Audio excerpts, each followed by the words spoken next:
There are 10,000 additional U.S. troops who have been deployed to reinforce the naval blockade against Iran. But it's going to take a little bit longer than expected to get there. Why? Because the strongest navy in the world, the world's only blue water navy, right? The U.S. Navy has to sail all the way down across South Africa on its way to the Persian Gulf to avoid waters controlled by the big, bad, scary Yemeni Ansarullah. Yes, Trump did an interview with one of the talking heads at Fox News who has, they all have too much lip injections, too much Botox. I don't even know her name, Maria something or other, right? He did a sit-down interview with her. And the genius that this Maria at Fox News is, after she concluded the interview, she was walking around the White House South Lawn, and she recorded a little TikTok that was uploaded everywhere because she said President Trump was consistently referring to the Iran war in the past tense during our conversation. I asked him, does that mean that the war is over? He said, yes. I was like, wow, that's crazy. He must be really sick and tired of the strength, power, and prowess of not only the Shahed 139, but the Sejul as well. And I was like, wow, that's really incredible. He's basically saying he wants this to end. Or he says it's over, a thing of the past. But then we got the interview, and the interview is nothing like that. This is what he actually said in the interview.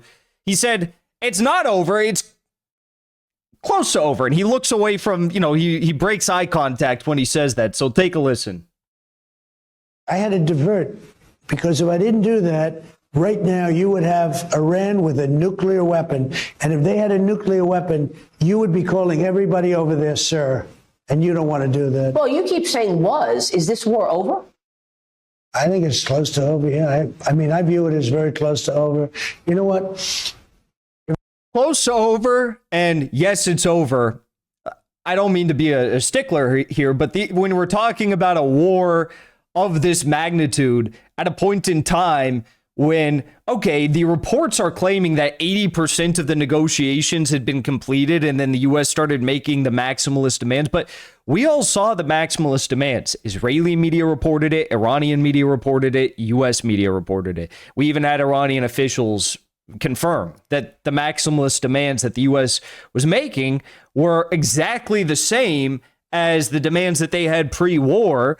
No uranium enrichment for 20 years, complete dismantling of all Iranian nuclear facilities and enrichment facilities.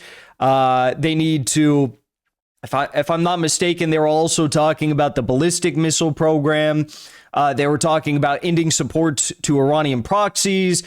They also added, of course, that they need to open the Strait of Hormuz and there shall be no tolls, which are extracted from ships passing through the Strait of Hormuz. So literally the terms of the negotiations, if you're Iran, got even worse since the war, despite the fact that they dealt the U.S. far more than a bloody nose. They kicked them out of the region effectively. So I don't really know if we can settle for anything less than being a stickler about the exact verbiage that is being used by the president of the United States right now regarding this war. There's other things that we should also take into account, which I will look into here and share with you in a moment. But let's continue listening. He says, as he breaks eye contact, well, it's close to over, I think. If I pulled up stakes right now, it would take them 20 years to rebuild that country. And we're not finished. But we'll see what happens. I think they want to make a deal very badly. It'd take them 20 years to rebuild the country, despite the fact that, of course, every single bridge that was bombed on the prelude to quote-unquote Bridge Day, right? Remember Bridge Day, Trump, I'm going to end, the Iranian civilization is going to die.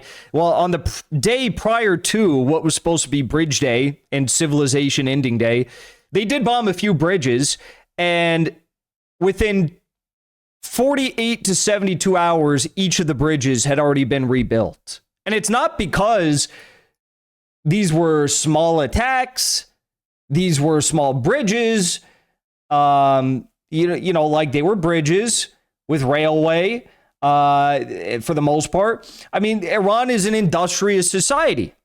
instead of OnlyFans being the number one, source of gross domestic product in their country, they are an industrious society.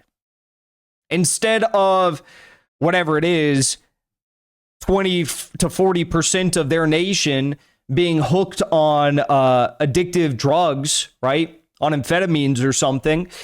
The Iranians are a sober society, a very, very proactive and industrious society. 20, 40% of their civilization are engineers and things of this sort.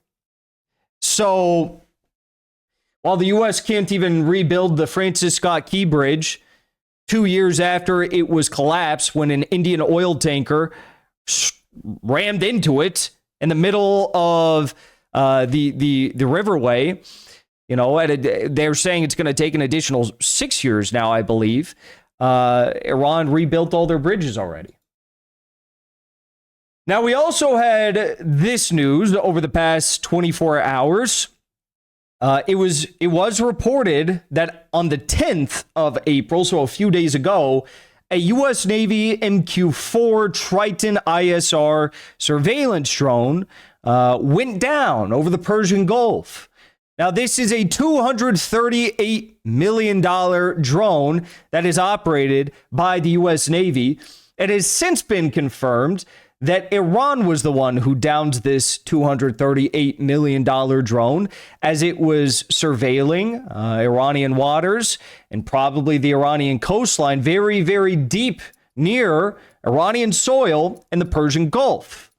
Now, it's not really a sign for concern of escalation. It's just, you got to kind of ask the question, if the war is over, what is the U.S. doing risking $238 million drones along the Iranian coastline, this prime targets that the U.S. has consistently discussed, and many in the U.S., many in Trump's inner circle have begged be occupied and forward operating bases be established on, despite however ludicrous of an idea that is.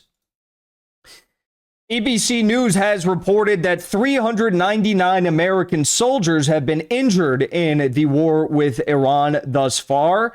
God willing, this comes to an end and we don't see that number go up. But something makes me believe that even if the war did end right now, this very second, that number would still continue to rise over the next few weeks and months due to what is likely probably inaccurate reporting, misleading reporting from the Department of Defense in the United States. Also, we have this, of course, 399 might not just be enough for Pete Hegseth and Donald Trump, because there are 10,000 additional U.S. troops who have been deployed to reinforce the naval blockade against Iran.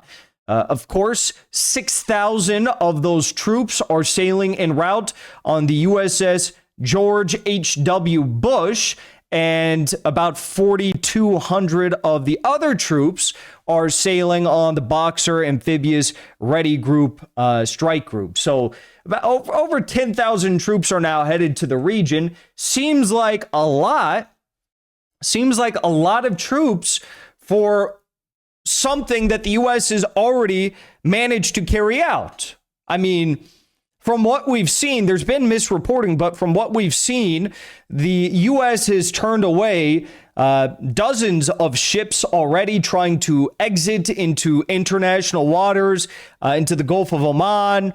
So if the U.S. is already succeeding in their blockade, and Iran announced today, let me see if I can pull up the exact, it was shared on Naya for Iraq Telegram, which is a great Telegram you should all check out. But Iran did announce, if I'm not mistaken, earlier today that they had halted the export of, suspended the export of all petrochemical products until further notice.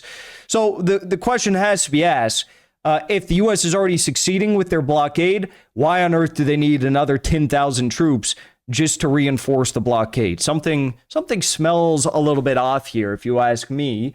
Well, let's keep looking. Oh, this is funny. I told you the USS George H.W. Bush is en route. Well, it is, but it's going to take a little bit longer than expected to get there. Why?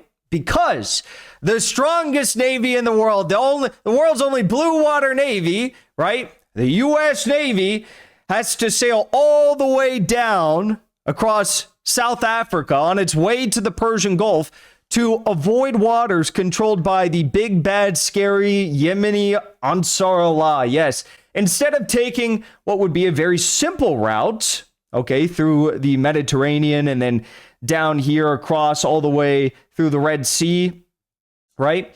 Instead of doing that, because they want to avoid the Bab el-Mandeb Strait, which is just, a few nautical miles away from the Yemeni shoreline, whichever way you split it, right?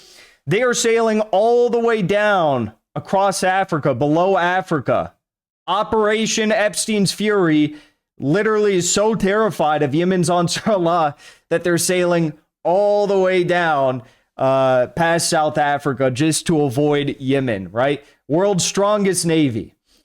Now, it's not just the U.S. that is taking advantage of the current ceasefire. Iran is also taking advantage of however long this lasts. Iran has begun reopening the entrances to several missile cities that were bombed by the United States. The entrances to these bunkers were bombed by the U.S. and Israel to prevent them from launching missiles, but it appears that Iran is using the ceasefire to reopen them. We have satellite imagery to back that up at several of these missile facilities.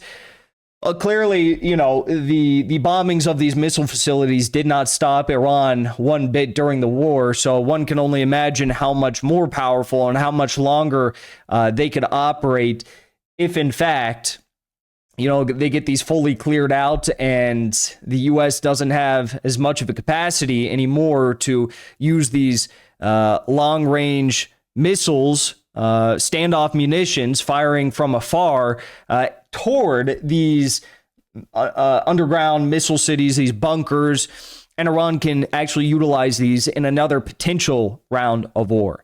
Needless to say, I smell something a little bit funny here. I would not be surprised if the war does continue. Really, not at all. I would not be surprised. It's just going back to the whole maximalist demands. And this is why some people said, Jackson, you're being a little bit too harsh about critiquing Iran for going to the ceasefire negotiations. Well, no one is free of critique, right? Mao told us that the only road to success is through rigorous self-critique. And while I'm not an Iranian, right? So take whatever I say and use it to wipe your butt if you want. I don't care. But what I'm saying is that if anyone does benefit from the ongoing talks and ceasefire and whatnot, and the ability to make proper adjustments to help their mission and aim and achieve their goals further, it would be the United States. The United States benefits the most from this. Personally, I believe Israel's probably in the worst position, the United States in the best position, Iran somewhere in between.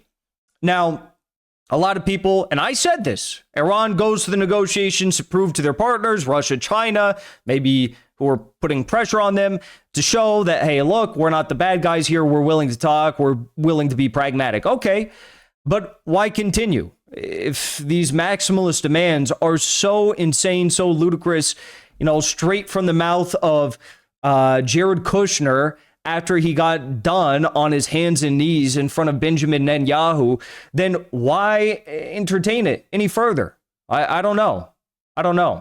But that's where we're at. And I think that the U.S. knows as long as they continue to pursue these absolute madman maximalist demands, they're not going to get anywhere but another round of war with the Iranians. Before you leave, I want to say thank you for the support, because after 2 years of being banned, we are finally back home on YouTube. So be sure to subscribe to our channel and also join as a member on our channel using the link at the top of the description. I rely on the generous support of viewers like yourself to get the truth out to as many people as possible. You can also support the show on Locals or Give Sin Go. The mainstream media and the powers that be are never going to stop attacking us for bringing the truth to as many people as we do.